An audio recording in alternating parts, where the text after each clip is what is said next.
कक्षा 9वीं के सभी विद्यार्थी ध्यान दें। आज की इस क्लास में 17 फरवरी का आपका जो पेपर है वो हम कंप्लीट करेंगे। तो यहाँ पे पूरा पेपर आपके लिए कंप्लीट कर लिया है। सभी प्रश्नों को मैंने हल भी कर दिया है, केवल हमें प्रश्नों को समझना है। तो किस तरह के प्रश्न रहेंगे, चलिए जल्दी से कंप्लीट करेंगे।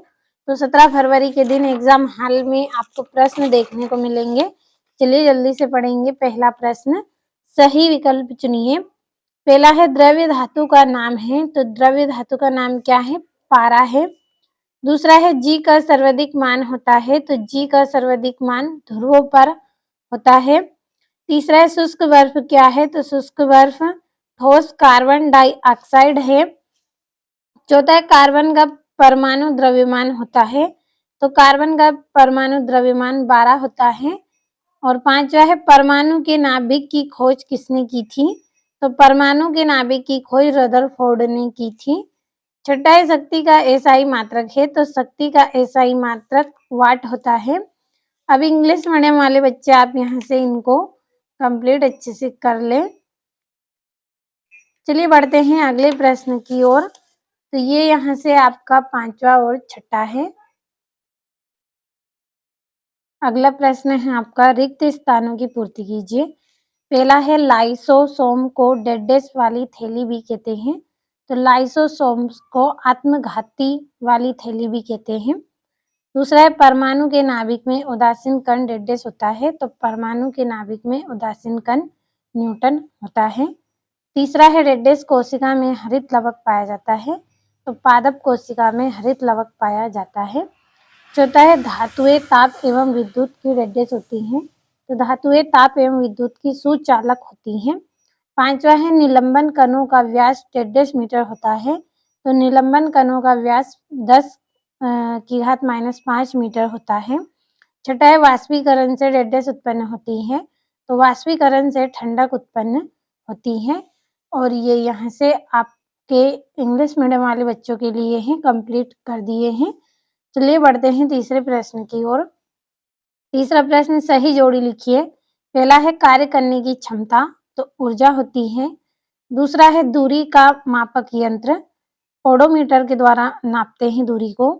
तीसरा है 1 जूल, तो इसका रहेगा 1 न्यूटन गुणित 1 मीटर। चौथा है संयोजी ऊतक, तो इसका रहेगा रक्त है। और पांचवा है कोशिका, तो रॉबर्ट हुक। और संवेग का एसआई मात्रक, तो kgms-1 रहेगा। बढ़ते हैं अगले प्रश्न की ओर। और ये आपकी यहाँ पे जोड़ियां हो गई। अगला प्रश्न है, एक वाक्य में उत्तर दीजिए। पहला है आयोडीन एवं एल्कोहल के विलयन को क्या कहते हैं? तो आयोडीन एवं एल्कोहल के विलयन को टिंचर आयोडीन कहते हैं। दूसरा है बल का एसआई मात्रक लिखिए, तो बल का एसआई मात्रक n² है। तीसरा है एक ऐसी धातु जो कमरे के ताप पर द्रव्य अवस्था में पाई जाती है, तो पारा रहेगा। चौथा है संवेग का एसआई मात्रक लिखिए, तो संवेग का एसआई मात्रक kgms-1। पांचवा है तंत्रिका ऊतक का नाम लिखिए, तो तंत्रिका ऊतक का नाम न्यूरॉन है। छठा है हृदय की पेशियां किस प्रकार की पेशियां हैं? तो हृदय की पेशियां अनैच्छिक पेशियां हैं। और यहाँ से इंग्लिश मीडियम वाले बच्चों के लिए है, कंप्लीट अच्छे से आप करें। और अगला आपका जो प्रश्न है उसमें आपको सत्य असत्य लिखना है। पहला है हृदय पेशियां ऐच्छिक होती हैं, तो असत्य है। दूसरा है कंपोस्ट में कार्बनिक पदार्थ तथा पोषक तत्व बहुत अधिक मात्रा में पाए जाते हैं, तो सत्य है। तीसरा है सर जे थॉमसन ने एनोड किरणों की खोज की, तो सत्य रहेगा। चौथा है पौधों को पोषक पदार्थ हवा, पानी तथा मिट्टी से प्राप्त होते हैं, सत्य रहेगा। पांचवा है हृदय पेशी कंकाल से जुड़ी होती है, तो असत्य है। और छठा है विभाज्य योतक पौधों के वृद्धि वाले क्षेत्र में पाए जाते हैं, तो ये भी सत्य रहेगा। अब बढ़ते हैं हमारे अगले प्रश्न की ओर। तो यहाँ से इंग्लिश मीडियम वाले बच्चे आप भी कंप्लीट कर ले। और अगला प्रश्न है, निम्न तापमानों को सेल्सियस इकाई में परिवर्तित कीजिए। और ये आपका यहाँ पे सातवां है, समांगी और विसमांगी मिश्रण में अंतर आपको बताना है। और विलयन की सांद्रता बताने वाली कोई 2 विधि लिखिए। 8वां है उपधातु क्या है, किसी एक उपधातु का नाम बताना है, उपधातु की परिभाषा साथ में नाम भी बताना है। और आप किस प्रकार पुष्टि करेंगे कि दिया हुआ रंगहीन द्रव्य शुद्ध जल है। बढ़ते हैं 90वें प्रश्न की ओर। अगला है रदरफोर्ड द्वारा प्रस्तुत परमाणु के नाभिकीय मॉडल की व्याख्या कीजिए। और बोर बरी स्क्रीम क्या है। और 3 कक्षाओं वाले बोर के परमाणु मॉडल का चित्र बनाइए। और परमाणु के अपरमाणविक कणों के नाम लिखिए। तो भरोसा रखिए पूरा पेपर मैं यहाँ पे आपको जो कंप्लीट करवा रही हूँ इसी में से आपका पूरा पेपर रहेगा।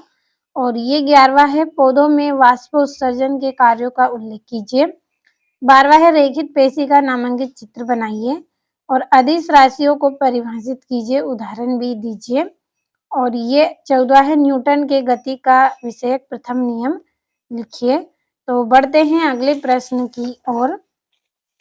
तो ये अगला है घर्षण को बढ़ाने के कोई 2 उपाय लिखिए।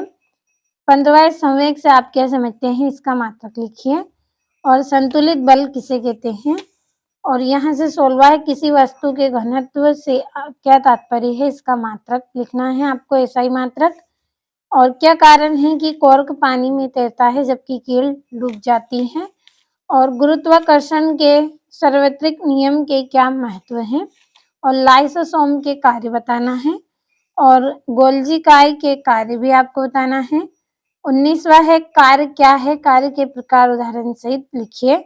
और गतिज ऊर्जा के लिए व्यंजक आपको प्राप्त करना है। बढ़ते हैं हमारे अगले प्रश्न की ओर। तो ये यहाँ से अगला प्रश्न, खाद्य एवं उर्वरक के गुणों की तुलना कीजिए। मधुमक्खी पालन की महत्वता एवं उपयोगिता लिखिए।